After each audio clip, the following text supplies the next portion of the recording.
যদি আমরা অর্জন করতে পারি তাহলে দুনিয়াতে থাকা অবস্থায় জান্নাতটা আমাদের জন্য অপেক্ষা করে। সুবহানাল্লাহ। এক নম্বর গুণ হলো প্রত্যেক দিন কোরআন অধ্যয়ন করতে হবে। করব তো ইনশাআল্লাহ। দুই নম্বর গুণ হলো জিহ্বাটাকে সংযত করতে হবে। জিহ্বাটাকে সংযত করতে হবে। অশ্লীল গালিগালাজ করা যাবে না। কোন ফাহিশ কথা মুখ দিয়ে যাতে বের না হয়। অশ্লীল গান আছে না নাই, এই সমস্ত থেকে আমাদের বিরত থাকতে হবে। তারপরের বিষয় হলো ক্ষুধার্তকে অন্ন দিতে হবে। আর বস্ত্রহীনকে বস্ত্র দিতে হবে। আজকে এই যে শীত, এই শীতের সময় আপনি এই স্টেশনে যান, দেখবেন কিছু মানুষ আহারে অসহায়, অথচ আপনার আমার পোশাকের কিন্তু অভাব নাই, ঠিক কিনা? পুরাতন যদি হয় একটা পোশাক নিয়ে গিয়ে দেন, আপনার জন্য জান্নাত অপেক্ষা করতেছে। সুবহানাল্লাহ বলেন। আর পরিশেষে যে ব্যক্তি নবীর উপর, আল্লাহর হাবিবের উপর বেশি বেশি দরুদ পড়ে, এই কয়েকটা আমল আল্লাহ সুবহানাহু ওয়া তাআলা আমাদের করার তৌফিক দান করুন। সকলে বলেন আমিন। আর জোরে বলেন আমিন। আমিন। এই মুসলমানকে নিয়ে কেন হিসাব হবে? কারণ মুসলমানের মধ্যে দুটো গ্রুপ থাকবে। কয়টা গ্রুপ? একটা হলো মুনাফিক। সূরা মুনাফিকটা সবচেয়ে, মুনাফিকুন সূরা সবচেয়ে বড়, আর কাফিরুন সূরাটা ছোট। আছে না নাই? আমরা কাফির আছে। কুল ইয়া আইয়ুহাল কাফিরুন, আল্লাহু আকবার। কাফির সূরাটা ছোট আর মুনাফিকটা বড়। তার মানে মুনাফিকটা যাচাই করা হবে ওই দিন। খুব সাবধান মুনাফিকের আচরণ যাতে আমাদের কলিজার মধ্যে না ঢুকে। আল্লাহ সুবহানাহু ওয়া তাআলা আমাদেরকে কবুল করুন, মঞ্জুর করুন। সকলে বলেন আমিন। এরপরে আল্লাহ সুবহানাহু ওয়া তাআলা বলছেন, আরেকবার ফেরেশতারা জিজ্ঞাসা করবে এই ভয়াবহ জাহান্নামে, এই আখিরাতে তুমি যে আজকে বিপদে পড়েছো, দুনিয়ার জীবনকে তুমি তো সুসজ্জিত করে সাজাতে পারো নাই, কেন দুনিয়ার জীবন তোমার এলোমেলো ছিল? দুনিয়ার জীবন কেন এলোমেলো ছিল? তুমি সুসজ্জিত কেন করতে পারো নাই? তারা কয়েকটা জবাব দিবে। আল্লাহ সুবহানাহু ওয়া তাআলা বলছেন, মা সালাকাকুম ফি সাকার ক্বালু লাম নাকু মিনাল মুসাল্লিন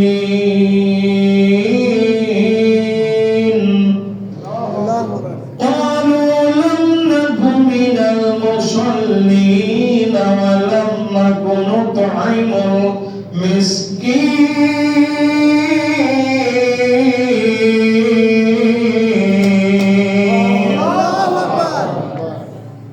আমরা দুনিয়াতে মুসল্লি ছিলাম না, আর মিসকিনকে খেতে দিই নাই। কেন? মুসল্লি ছিলাম তো, 5 ওয়াক্ত নামাজ পড়েছো, মুসল্লি ছিলাম না কারণ সিজদা দিয়ে বলেছি সুবহান রাব্বিয়াল। সিজদা দিয়ে যখন বাইরে চলে গেছি, সিজদা দিয়ে বলি আল্লাহ আপনি পবিত্র, আপনার কোনো দুর্বলতা নাই, আপনার কোনো ত্রুটি নাই, আপনার কোনো অক্ষমতা নাই, আপনার কোনো অযোগ্যতা নাই। আপনি দুনিয়ার মানুষের জন্য যে বিধান দিয়েছেন, যে আইন দিয়েছেন, যে নিয়ম দিয়েছেন, যে পদ্ধতি দিয়েছেন, এই নিয়মে, এই আইনে, এই বিধানে কোনো দুর্বলতা নাই। এটা আমি সিজদা দিয়ে বাইরে আজীবন মানবো, ওই সিটি কর্পোরেশন মানবো, সংসদ ভবনে মানবো, আপনার প্রত্যেকটা জীবনের পরতে পরতে প্রত্যেকটা জায়গাতে মানবো, এটা আমি মানি নাই। এজন্য আমি মুসল্লি ছিলাম না। সাবধান, সিজদার সাথে বাইরে কর্মের মিল থাকার দরকার আছে না নাই? আছে না নাই? আর এই দুনিয়ায় থাকা অবস্থায় সর্বসময় ফেরেশতারা আমাদের জন্য দোয়া করতে থাকে। কয়েকটা আমল করতে হবে, পারবো তো ইনশাআল্লাহ। এক নম্বর হলো আযান হবে প্রথম কাতারেই নামাজ পড়তে হবে। নবীজি এটা বলার পর সাহাবীরা জিজ্ঞাসা করছেন, হুজুর আমার তো বাড়ি দূরে বা কাছে, যে কোনো কারণেই হোক প্রথম কাতারে আমি থাকতে পারি না, দ্বিতীয় কাতার হবে না? নবীজি মুস্কি মুস্কি হেসে 3 বার জিজ্ঞাসা করার পর বলতেছেন হ্যাঁ হবে। সুবহানাল্লাহ। তাহলে প্রথম অথবা দ্বিতীয় কাতারে আমরা কি করব? সালাত আদায় করব। তাহলে ফেরেশতারা আমাদের জন্য দোয়া করবে। আলহামদুলিল্লাহ বলে। তারপরের বিষয় হলো ফেরেশতারা দোয়া করবে আরেকটা বিষয়, সেটা হলো গোটা দুনিয়া মুসলিমদের জন্য দোয়া করতে হবে।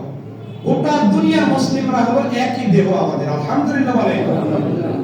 একটা অঙ্গ যেমন ব্যথা পেলে সব অঙ্গটা সিক্ত হয়ে যায়, দুর্বল হয়ে যায়, অনুভব করে। গোটা পৃথিবীর মুসলমানের জন্য যে যেখানে আছে তাদের হেফাজতের জন্য দোয়া করতে হবে। মুসলমানের জন্য যদি দোয়া আমরা করি তাহলে আমাদের জন্য ফেরেশতারা দোয়া করে, সুবহানাল্লাহ বলে।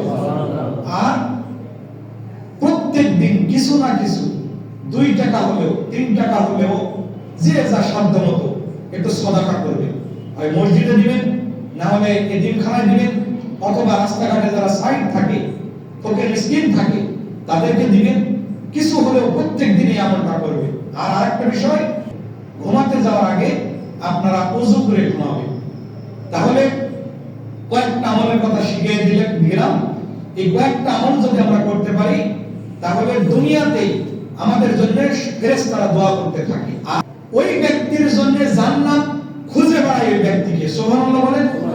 এমন শোনার দরকার আছে না? জান্নাত খুঁজে বেড়ায় ওই ব্যক্তি কখন আসবে, জান্নাত তাকে তালাশ করে, সুবহানাল্লাহ বলেন। কয়েকটা গুণ যদি আমরা অর্জন করতে পারি তাহলে দুনিয়াতেই থাকা অবস্থায় জান্নাতটা আমাদের জন্য অপেক্ষা করে, সুবহানাল্লাহ বলেন। 1 নম্বর গুণ হলো প্রত্যেক দিন কোরআন অধ্যয়ন করতে হবে, করব তো ইনশাআল্লাহ। 2 নম্বর গুণ হলো জিহ্বাটাকে সংযত করতে হবে, জিহ্বাটাকে সংযত করতে হবে। অশ্লীল গালিগালাজ করা যাবে না, কোন ফাহিশ কথা মুখ দিয়ে যাতে বের না হয়। অশ্লীল গান আছে না নাই, এই সমস্ত থেকে আমাদের বিরত থাকতে হবে। তারপরের বিষয় হলো ক্ষুধার্তকে অন্ন দিতে হবে, আর বস্ত্রহীনকে বস্ত্র দিতে হবে। আজকে এই যে শীত, এই শীতের সময় আপনি এই স্টেশনে যান, দেখবেন কিছু মানুষ আহারে অসহায়, অথচ আপনার আমার পোশাকের কিন্তু অভাব নাই, ঠিক কিনা? পুরাতন যদি হয় একটা পোশাক নিয়ে গিয়ে দেন, আপনার জন্য জান্নাত অপেক্ষা করতেছে, সুবহানাল্লাহ বলেন।